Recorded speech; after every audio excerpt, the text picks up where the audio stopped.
Welcome back to season 2 of the Impostor Syndrome Files. My name is Kim Menninger, and I am so grateful that you're joining us. When I started this podcast last year, my primary goal was to normalize the experience of imposter syndrome, to make it easier for us to talk about, and to access the support that we deserve. I am so grateful to everyone who has shared their stories with me, and I'm fascinated by the linkages between imposter syndrome and so many other facets of our lives. The conversations that we had last season led us in so many powerful directions. I'm excited to continue these conversations in season 2. As always, if you have a story to share, please reach out to me. I would love to interview you. And if I can ever support you on your own imposter syndrome journey, I'd love to connect on that too. Thanks again for being here.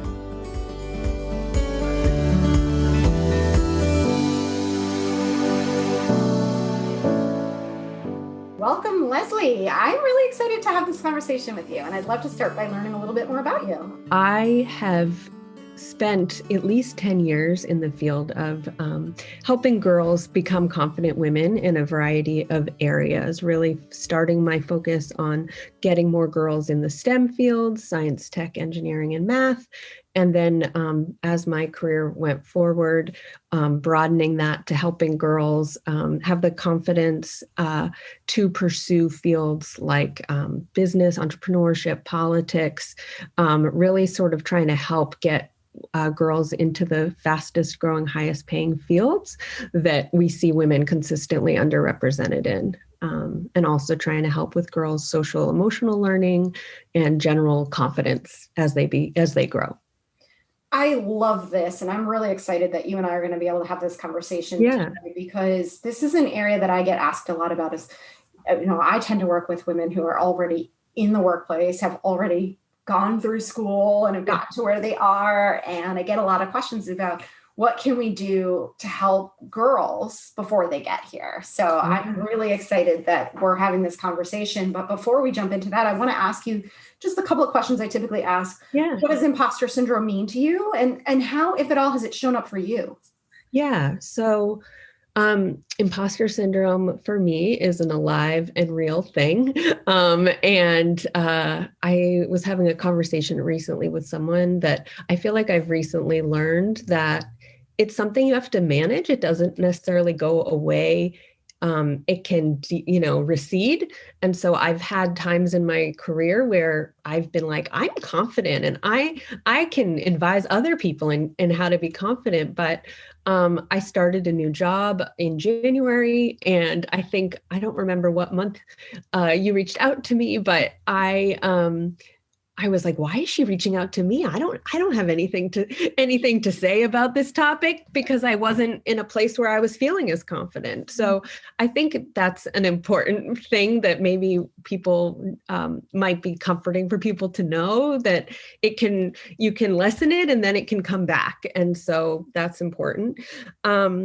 The biggest example that I have that I talk about with people with imposter syndrome is when we started Moms as Mentors, which is our program, our nonprofit that helps moms raise confident girls and help them become influential leaders. When I have a business partner, the founder of Moms as Mentors, and when we started working on it, the idea was that she would be the executive director and that I would be the deputy executive director, or the deputy director. And very quickly after we started it, she was recruited for a role that she couldn't pass up. It was the right next role for her career and for her family. And so suddenly I was going to be the main person working on it. And she said, you should be the executive director. I'm like, no, I don't think so. I don't think that's too intimidating to me. I can't be the executive director. So I said, my background is putting programs together. I will be the chief program officer. That is what I will do. And so that's what I got my business card to say. And that's how I signed everything. And, but that meant we didn't have an executive director. If someone was like, I'd like to speak to the executive director, I was like, well, I'm the chief program officer. And what ended up happening was we were building all these programs to help girls raise their confidence, to own their power. And one time I was talking with my brother on the phone, and he was saying, you really should change your title to executive director. Like, everything you do is executive director. I was like, I don't know. That just seems too big a title for me. And he said, well, I have a few questions for you. One, do you execute things? I was like, yes. He's like, 2, do you direct things? I was like, yes. 3, do you direct the execution of things? And I was like, yes. And then the final one, he said, if a girl in your program was doing the work that you're doing, what would you tell her title should be? And I was like, oh my God, executive director, that's what I would tell her. And so I had to change my title, but I had to grow into it. And I've had to grow into it. And I think that's something that might be helpful for other women to know is we can be very intimidated by people's titles, and that sometimes you don't realize they're intimidated by their title, that it's okay to have to grow into something. So that's, but I think, like I said at the beginning, I feel like I reached a point where I was more like, I am executive director. I can speak confidently. I've grown into that title. But then when I started a new full-time role, that went down again. And I had to be reminded why you would want to even talk to me, even though I've done a lot of work in this area. I had to rev myself up and be like, okay, you're not an imposter in talking about imposter syndrome. You have stuff to say. So yeah. Oh, and just to clarify, I do Moms as Mentors on the side. It's volunteer run. So when I talk about it, I do both things. Just to clarify that. Perfect. Yeah. And oh my gosh, what a great story to illustrate what we're talking about too. And I love the idea of asking the question from the perspective of, if you were mentoring a girl or coaching somebody, right, what would you tell them? Because it really does give a whole new perspective to it. Yeah. Go ahead. Well, I was going to ask you a follow-up question too, because when you chose Chief Program Officer or Programs Officer, is that what you called it, as your title, it makes sense given what your background was and the role that you wanted to play, right? But it was also a hiding strategy in many ways, right? Because it kept you from taking on that bigger, more intimidating title. If looking back, did having the Chief Programs Officer title help you to grow into the executive director role? Or would you have decided, knowing what you know now and the importance of confidence and the importance of women's empowerment and all the themes that we talk about, to just take that executive director title? That's a really good question. That's a very good question. Nobody's ever asked me that before.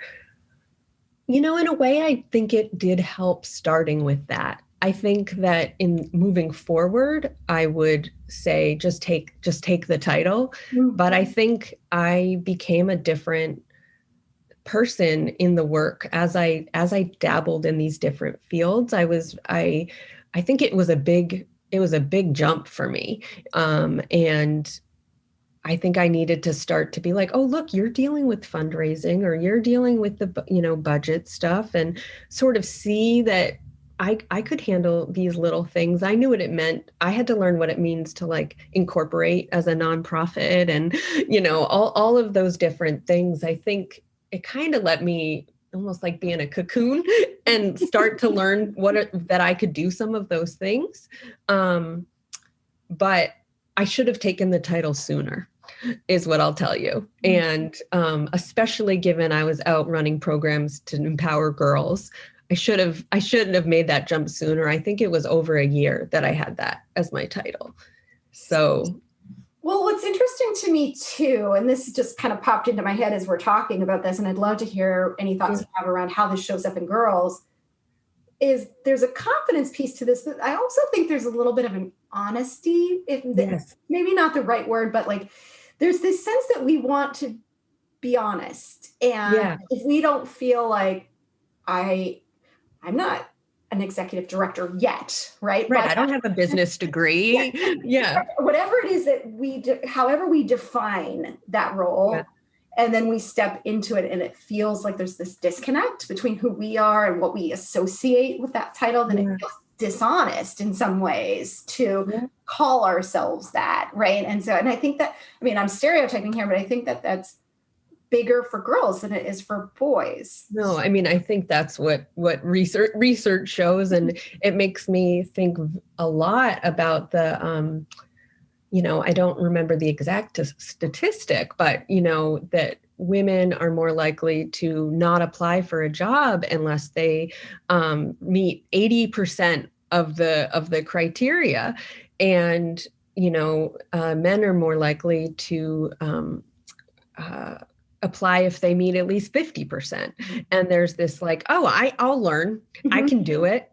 And women are counting themselves out because they only meet 75%. And I think I needed to learn that statistic in order to break it. I needed to hear that men are doing that, really? I had no idea. And, just realizing that a job description, sorry, text here. I should have turned that off. A job description is like a wish list of every single thing that you could ever want. You hand it around. Oh, we're putting together a job description. What do you think this new person should do? What do you think? And it's like 12 responsibilities, when in reality, you're only going to do the top 2. They just like want all the other things, but it's a human they're looking for. So I think,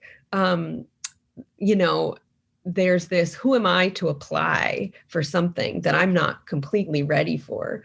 And something I had to learn was, if you meet 80% of the job requirements, that might not be a challenging enough job for you.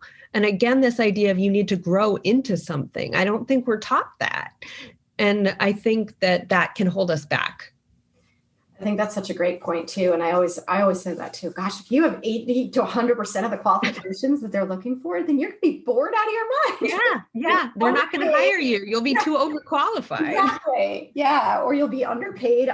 It's just undervalued. Yeah. Exactly. And I'm curious, what do you see in girls that you're working with? I mean, do these kinds of things show up in the population that you're seeing, or do you think that they happen later? So we work with girls a wide variety of ages through, kindergarten through 12th grade. Our main programs are for kindergarten through 8th graders, but we work with parents and caregivers of, K to high school. And I would say we definitely do see these things coming up, and that's why we want to get moms and girls talking about them earlier. We see it coming up in body image issues and, nervousness about being criticized and not worried that they're not doing the right thing. We do a program where we get moms and girls doing engineering activities together, and they have to build a marble roller coaster for marble out of like insulation tubes and cardboard boxes. And sometimes if one of the moms and girls is having a hard time, we need to let them know, you can look around the room and see what other kids and moms are doing. That's not cheating. Like, it's okay to collaborate. Like, I think a lot of education can sort of emphasize, do it on your own, or it doesn't count. And in the real world, you want people who are great at collaborating and who are efficient enough to find out what other people are doing so that you're not repeating it, or whatever. So I think we definitely see that. One thing that was a moving activity for me that we implemented in our body image program that we do on more general confidence is we had moms and girls make what we called a sunshine jar for each other, where we gave them a bunch of questions like, what do you value most about your mom? Or what do you value most about your daughter? What do you think her strengths are? What are favorite memories you have? Had them write them on slips of paper for each other and put them in a jar that they decorated. That the idea was when they're having a hard time, they can reach in and pull something out. And it was important that that wasn't just for the girl. It was that the mom needs that too. And we tried to emphasize that moms and girls are allies against things like the media sending you bad body image messages. That like the thing that we emphasize to moms, which we hit on earlier, is moms would say nothing bad about their daughters' bodies, their confidence, their abilities, but they will say terrible things about their own. And whether it's their body image, whether it's their math ability, to say things like, oh, I'm not a math person, go ask your father, or, that I'm terrible at this. I was never good at this. And they don't realize that impacts their daughter's view of themselves. And so that modeling is one of the best things, I think, for people who are looking for how can they help girls, to consider themselves a model. That research shows intergenerational ideologies get passed on, which is a fancy way of saying, like, if a mom has math anxiety, it's very easy to pass on math anxiety to your daughter. But it's not a foregone conclusion. It's about recognizing it and reframing things. So we promote a growth mindset where if you're bad at something, you're bad at it yet. Like, you can get better. And I always joke that, I have very bad spatial reasoning abilities. Like, I'm not good I would be lost without a GPS. I never sort of know quite where I'm going. And I would always say, oh, I'm bad at spatial reasoning. And now I'm more likely to say, especially if I was around girls, I have underdeveloped spatial reasoning skills. If I chose to really work on it, I believe I could improve. I'm just choosing not to focus on that right now because I have other things I'm focusing on, as opposed to like, you're either good at something or you're bad at something. Those are the kind of messages we don't want to be sending to girls. And science supports that. Like, our brains can improve at things. So we want to really kind of frame everything as like a work in progress, as opposed to, I'm bad at this or I'm bad at that.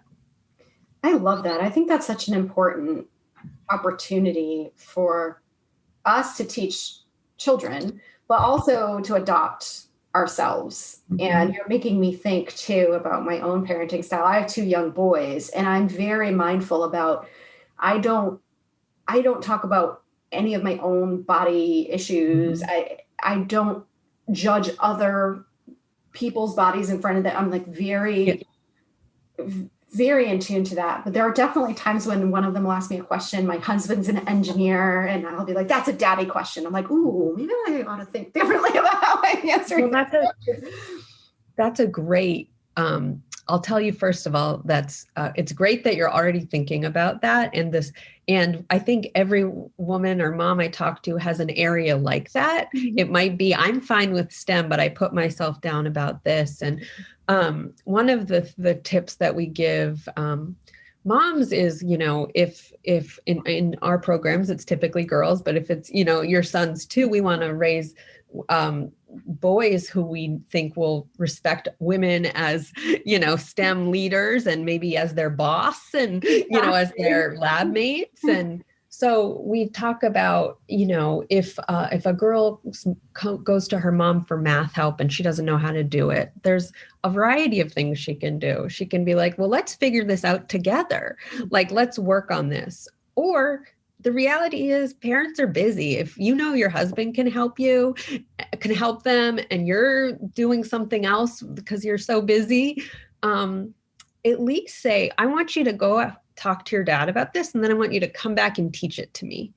Because first of all, that will help me know that you now know how to do it, because teaching is helpful. And it will also show you that I can learn and grow. So I think it's about, you don't have to pretend that he's not, good at those things, but you want to sort of keep yourself in the picture. And one thing we especially tell moms of girls is you want to be careful not to send your daughter off when she comes to you, like being careful not to send her off to someone else all the time, because you want her to know that she can come to you, that when she comes to you, you're there.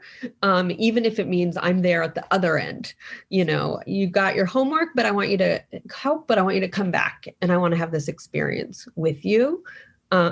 So that would be, my advice. I think it's fine to recognize, that someone's in a particular field that has an expertise. The other thing I would say that we really try to emphasize to moms is we think moms are doing a fantastic job. The things that we are suggesting are tiny little tweaks to your language. Again, just changing the I'm not a math person to like, I haven't spent a lot of time studying math, or just those little adjustments to language and activities. Those are things that can make a difference over time. And so, and that every mom I've talked to they look at me panicked, like, oh no, I did that. I said I'm not a math person, or I did this thing. And I'm like, everyone does.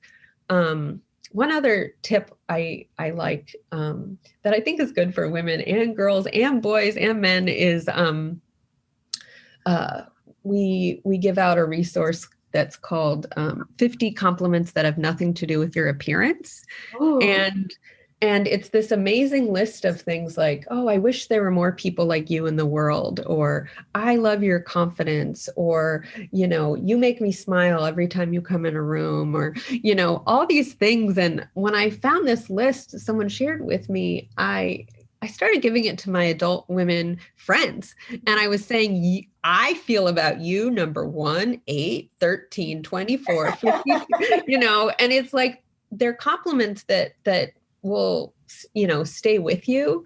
And it's so easy to focus on physical appearance and to have a bunch of things at your fingertips. And like, I think it's great to post it on the refrigerator, like, to just see like, these are all the ways that you have so much value beyond, your physical appearance. I absolutely love that. And I think there's so much value in receiving those, but also in giving them, right? And changing the focus, what we see in other people or what we're valuing in other people. And that's so powerful, especially like you said, to the modeling point. Yeah. And I think that it is hard. I mean, once again, I'm generalizing here, but moms have a tendency to put other people's needs ahead of their own, whether it's their children or their boss or their teams or whoever it might be. And when we think about managing our own confidence, managing the way we talk to ourselves, it may feel like something that maybe we don't have as much time to think about. I'm more worried about my kids, but it actually is a service to our children. And so if we think about it as not just a self-improvement strategy, but a way of actually helping our children, helping the next generation of women that are coming up behind us, helping our teams, however we characterize it, whatever we care about, right? Yeah, I think one of the things that can really get in girls' ways is perfectionism.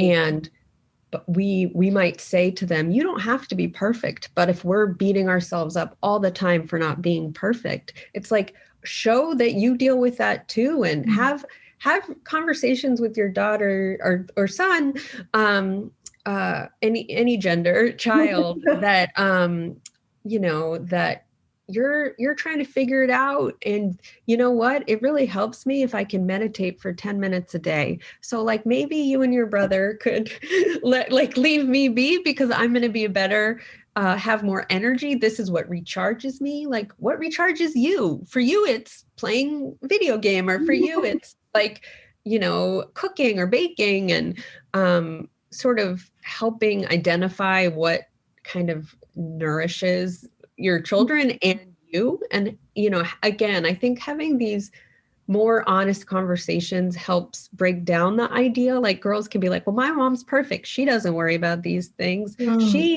She gets like, she's the perfect this and she does that. And like, oh no, I'm not like that, And so I think, there's a balance, right? So for like body image, you don't want to, again, be saying, oh, I'm so fat, but it's different to say, you know what, sometimes I struggle with that kind of thing. And why do we think I do that? Like, what is the media saying? And let's have a conversation. And we work with our director of social emotional learning, who's a psychologist who does research on eating disorders, talks about how, one conversation isn't going to solve a confidence problem. It's not going to solve a body image problem. It's not going to probably solve any problem. But with kids, it's planting seeds. So it's like if you have a conversation when they're 5 and then another one, like these different conversations sprinkled through, like eventually that can grow into, being a more confident girl or being a more confident woman, and to not put all the pressure on any one conversation and that sort of thing. That's so interesting too, because I love what you're talking about of essentially having a more nuanced conversation. So it's not that I'm just never going to talk about body image, in which case then my daughter might feel like I can't talk to my mom. We've never had this conversation, or she doesn't have the same issue that I do, so she can't understand. Right? Yeah. I love the way that you're talking about having that conversation in a fuller, more honest way. Yeah, I remember we do this activity. Our program called Make It Count has 2 focuses. One is on fostering an entrepreneurial spirit, and the other is doing activities that involve like talking about money and having family conversations about money and financial literacy. And one of a very simple activity but powerful we do is called needs versus wants. And we have moms and girls make a collage that sort of they have to figure out, like from magazines, like, oh, this carrot represents healthy eating, and so I'm going to put that on my needs and I'm going to put this on my wants. And they talk about, we try and say it's not just about survival, like this isn't what you would need on a desert island, but like what you would need to sort of be a thriving person. And I remember once, we get them together and we have them talk about, did you agree on everything? And there were 2 girls with a mom, and they really thought that a need for their mom was coffee and yoga. And the mom was saying, but that's not a need, that's a want. Like, and they were like, but you're so much happier when you do that. Like, you're in a better mood. Like, please make sure you do yoga, and just that, kids pick up on if you're not doing self-care. I don't like self-care to be another thing women beat up on themselves about. But I do think, again, it is these nuanced conversations. Like, you know what? I haven't gotten to exercise this week. And so if I'm a little snappier at you, or, it's just being more, making it more of a dialogue. Like the girls picked up on that their mom needs to do yoga, like even if they're not talking about it, they notice a difference, Yeah. So. Oh, I love that example. That's great.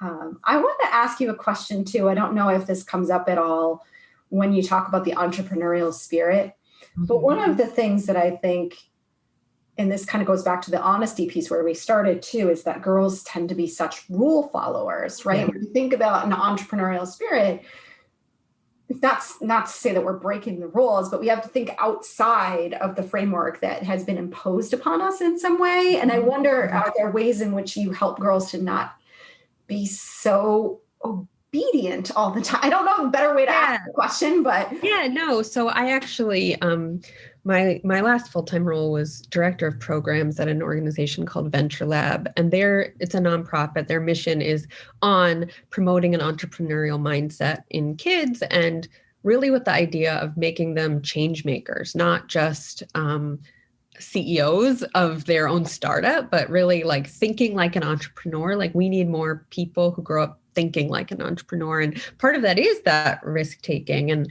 I think that kind of thing can be promoted at home with, oh, well, how does this thing work? Well, what if we took it apart? Like, or, what if you have this great idea, you've made 10 of them. Like, why don't we sell it on Etsy? Or like, helping them to sort of ask questions, like be curious, and creating opportunities to fail.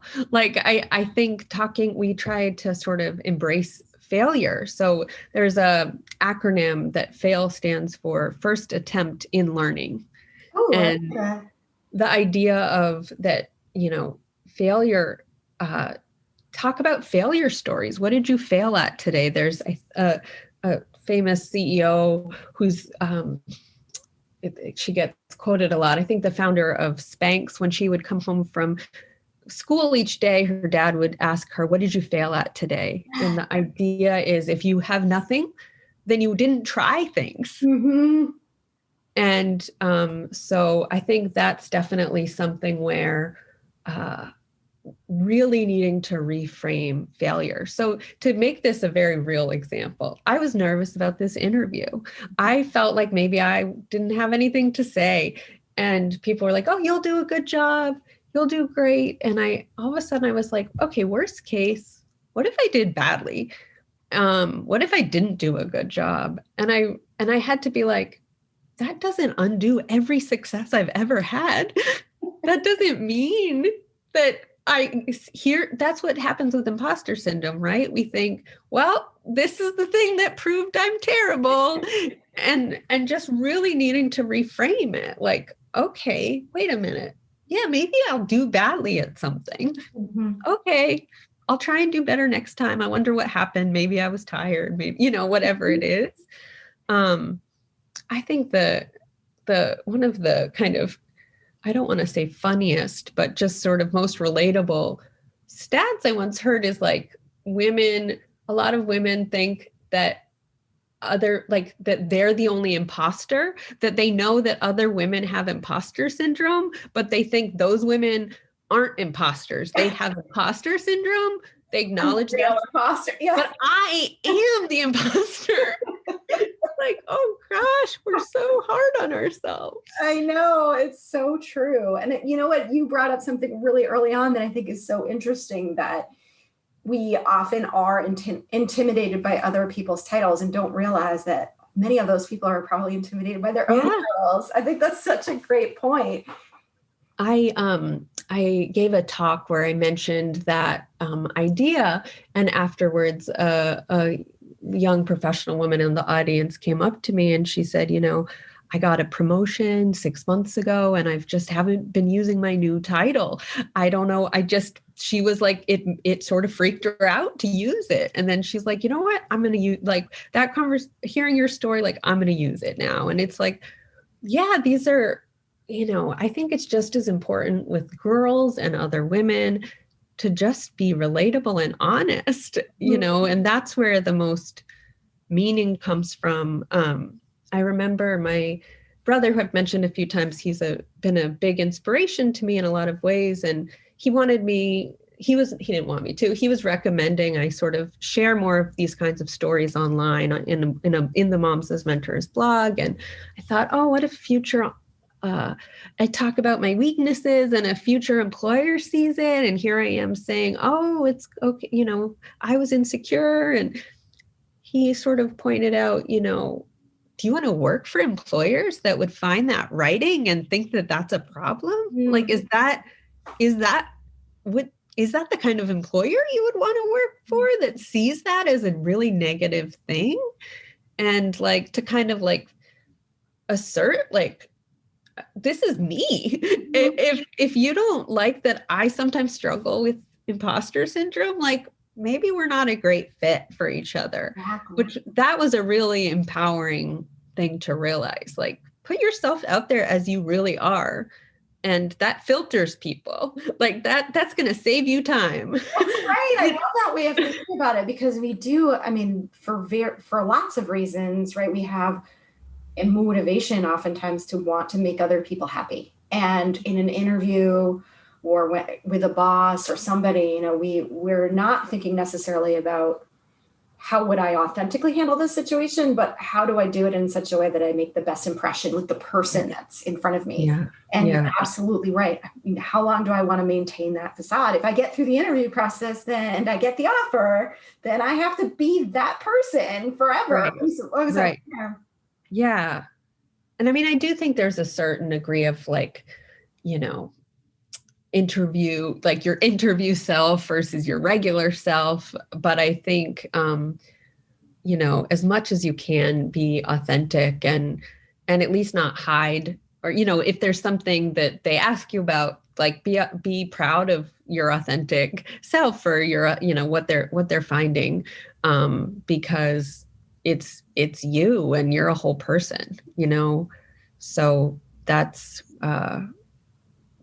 just to sort of take pride in that, instead of feeling ashamed that you've ever felt moments of weakness in your career. Exactly. And I mean, that's truly one of the motivations for this podcast that we're talking on, because I just want people to hear the behind the scenes of what people are thinking or what they're experiencing, because like we talked about earlier, it's either you see the person that's constantly self-deprecating and, you know, they're just not at all acknowledging their great strengths that they're bringing, or you see people on the other end of the spectrum that look like it has been smooth sailing. Their whole careers have just, you know, they've been no challenges. Everything has come easily to them. And we don't know how to fit into that model. And so just to be able to see every one of us has thoughts like these. Every one of us. Another. I was watching an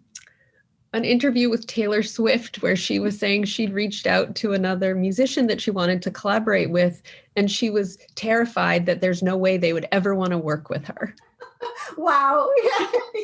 And it's like, no, everyone wants, you know, like you're the creme de la creme in terms of, if you reach out to another musician, chances are they're going to want to work with you.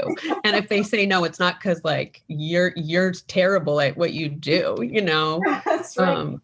But there's the one story I like to tell, because I think something I like to remind parents is, like, you might not need to pull out some of these confidence tricks until your daughter's in grad school, or, you know, if she's pursuing her PhD or her first job.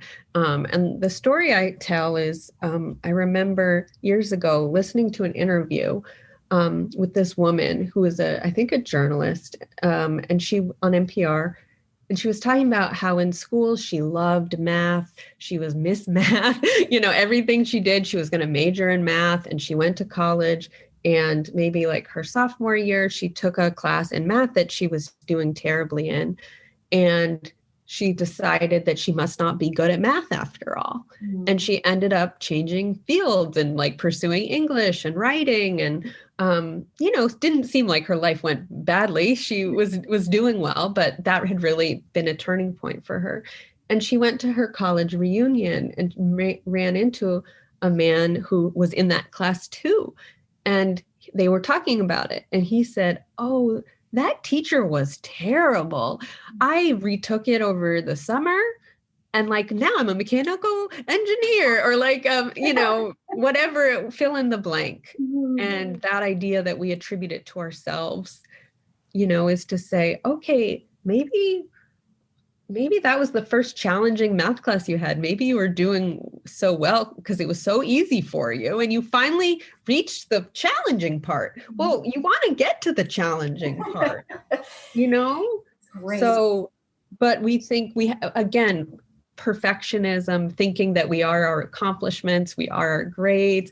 Those are the things, like if you don't have any messaging around that, if you don't have any practice around that.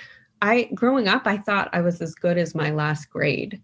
I thought it didn't matter how I had done before, that sort of thing. And that's the kind of messaging we want to counter for girls in particular who veer towards perfectionism.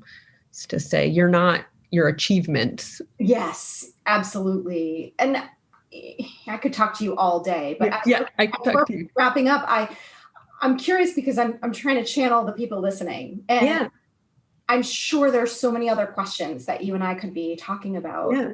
Does your organization, like, what's the scope of it geographically? Are there resources online that people can access? Are there other resources that you? Yeah.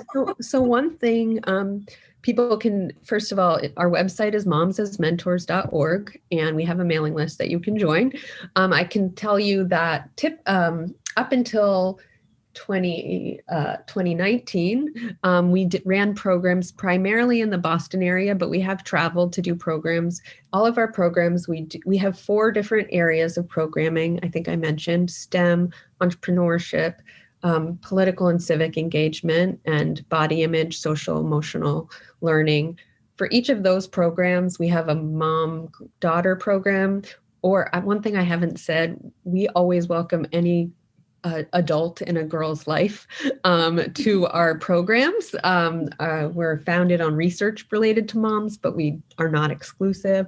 And in terms of, so every program has a girl, adult component, and then each of those areas we have an adult or caretaker component. Those are where we really try and give them the kind of tips that you and I are talking about. How to be a STEM mentor if you're not in STEM. How do you encourage your daughter, that sort of thing. Up until 2019, most of those were in Boston or the Northeast. With COVID, we are taking a different look at things and really hoping to find ways to both put our programs online. We're going to be doing our first virtual program with a Girl Scout troop. So if anyone is interested in sort of helping us as we transition and find ways to bring this program, nationally by creating more online resources, converting our programs to virtual experiences, they should reach out to me, either fill out a form on our website, or my email is lcoles@momsasmentors.org. I'd be happy to chat with anyone who might want to sort of work with us and figure out a way. And we do have online resources that I'd be happy to share if people reach out to me. And we do have a couple of Moms as Mentors at Home activities that we have created that can be sort of self-guided. One's a STEM activity, one's an art activity. So we have a lot of resources on our website, but anyone should feel free to reach out to me personally too. Perfect. And we'll put all of your information to how to get in touch with you in the show notes. So if anyone wants to look there too, but I have a feeling you're going to be hearing from some. Okay, that's great. This is a very, very important conversation, and I'm so grateful to you for having it with me. Oh, I'm happy to have it, and it's just I really think what you're doing is important. The best thing we can do is break the facade of what we're all feeling, and just again, Taylor Swift is saying, "What? Maybe I'm not good enough to reach out to someone." It's like, okay, then we all are working on this. Exactly. That's a perfect thing to go back to. Yeah. When we have ourselves in moments of self. Yes. Yeah. Thank you so much for having me. Thanks again for listening today. If you're struggling with imposter syndrome and you'd like additional support, check out the show notes for more resources or contact me directly. I would love to help you. And if you'd like to tell your story, I would love to interview you. You will find my contact info in the show notes, so reach out anytime. Thanks again.